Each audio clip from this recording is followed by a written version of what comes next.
3 weeks ago, my studio went on a mission to sell off Dick. Everybody, meet the mannequin of our studio, Dick. Now, we no longer need Dick's service, so we decided to sell him off in Facebook Marketplace. Oh no! He's not Dick, he's He-Man. He's Flash Gordon. Anyway, we gotten one of our colleagues to shoot some pictures of the mannequin to put it online to sell, and for 3 weeks, no one asked about the mannequin because the pictures that he took were just so ugly. How will I know? He asked me to take photos, what? He's just a mannequin. You expect what? He's a professional. I'm not a professional. I don't know lah. I'm sick of this shit lah. Jeez. That's why it makes me wonder. I'm now wondering if I bring Dick to the studio, shoot some awesome pictures of Dick. So it makes me wonder, if I shoot awesome pictures, would we get better response on FB Marketplace? Would we sell faster? Can we even sell at a more expensive price? Let's find out. Action!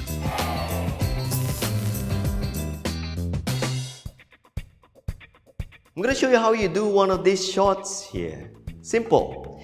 Whenever you see that there's a black background, like so, you can click anything at the background. I normally make sure that the background, which is black, cloth or paper, is 6 feet away from your subject. And my go-to F number is always F11 or 16. Remember, the higher your F number, the darker the background is going to be, and things are going to look shadowy. And how do I make the background even darker? Make sure that your shutter speed here is as high as you can before you break the sync.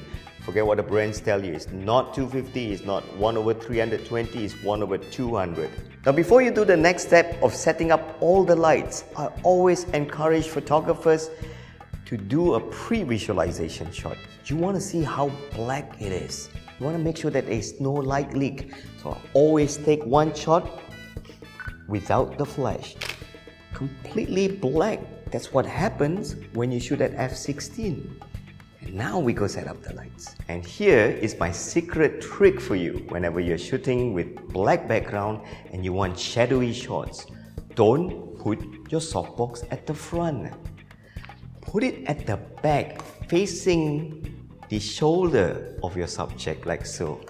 It's about 3 feet away on a square softbox like this. Very simple. If you're 3 feet away and you're shooting at f16, Lighter's cheat sheet tells you that your flash power, hot shoe flash power, will always be 1/1. That's all I need to remember.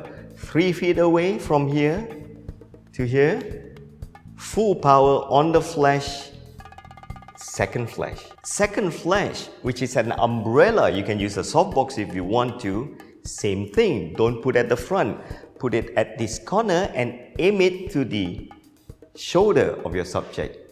There is no rule that you have to put your umbrella or softbox in front of your subject. You can put them anywhere, and this is what happens when you put all your modified lights behind.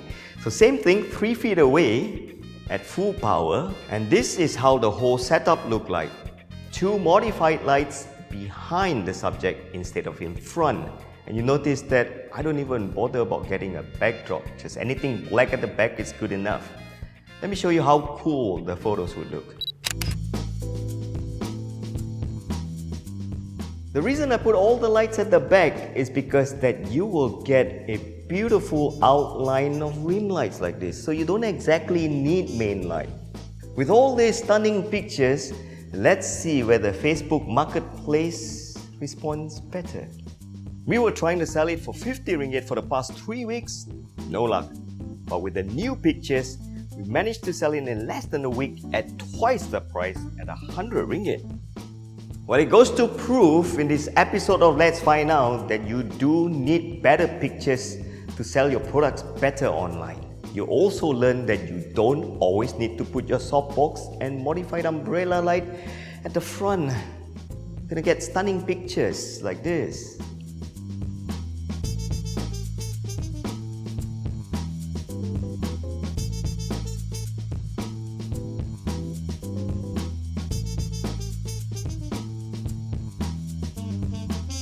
In the coming episode, I'm going to show you how you can get photos looking like this, where your background is just not big enough to cover the whole frame to look like this. Also, let's learn how to shoot glassy surface like this and get perfect shots with specular highlights and all. I'll see you in the next episode, so don't forget, subscribe, hit the bell button, and please visit our website, sign up our e-learning courses so that we can continue making free YouTube videos like this, and see you soon. I don't know lah. I sick of this. Continue, bro. Take a pre-visualization shot and see whether you get completely black like this. Hey, water flash fire ah? Huh? One more time, shit. 美出来. This is what happened when you forget to turn off the lights.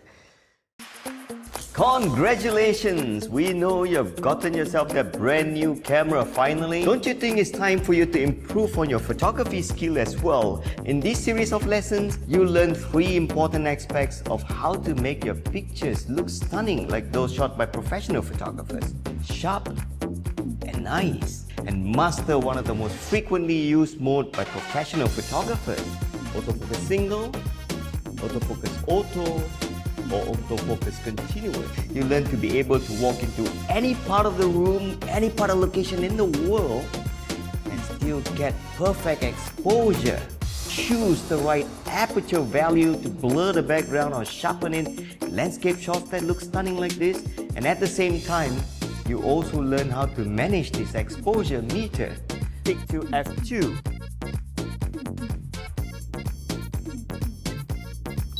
Focus, lock, recompose. You learn excellent compositional rules, 5 of them, on how to perfectly get beautiful, stunning shots all the time. Very bright outdoor location. Let's learn the correct workflow on how to get this beautifully in the digital workflow. If you increase the intensity of your light hitting your subject, the shadow that he or she casts will be darker. You also realize that the light comes from this side and nowhere else. So you can actually look at every photo and decipher exactly if you distance the light to whatever that's blocking it, the shadow would have a hard edge. It's called the umbra. And this part is called the penumbra.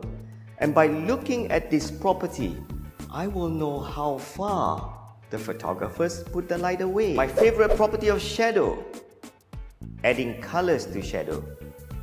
If you have a wall that has no light, you can add colored light to it. And it is so that you can see the ISO that you can get. My favorite ISO is 200. As high as you can go with the F number, F16 is my all-time favorite. And my shutter speed is 200 to ensure that I don't break the sync speed. Now let me show you what happens when you take this shot and adhere it to the front of your flash. Make sure that you leave a gap like so. Otherwise, you're gonna burn them.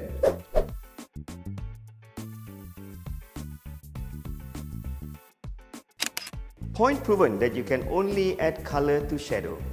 And the gobo is nearer to the light source, you're gonna get more feathered shadow. So looking at this shadow, this is your ambient. And looking at this mid-tone here, this is your flash value. So if we can find out what is the difference between ambient and flash value, but let's wrap our head around on the area of illumination for now. Here are some photos with large area of illumination. And here are pictures with smaller area of illumination. Well, I'm sure you would have understood this. Although key means that more shadowy pictures with more focused light and smaller lights. And this is exactly why we need to learn Big 5. You're probably asking me now, how do I determine and visualize the coverage when you're using studio strobes like this and also hot shoe flashes like this? Let me show you 2 ways you can do this. So you would probably use a high F value of F11 or F16 to do this shoot here. And then look at this location here. It's dark. And you would know by now in natural lighting you have to drop your F value to maybe F2 or F4 to perform the shoot. I would need to shoot at this F value to get this side of the face to mid-tone.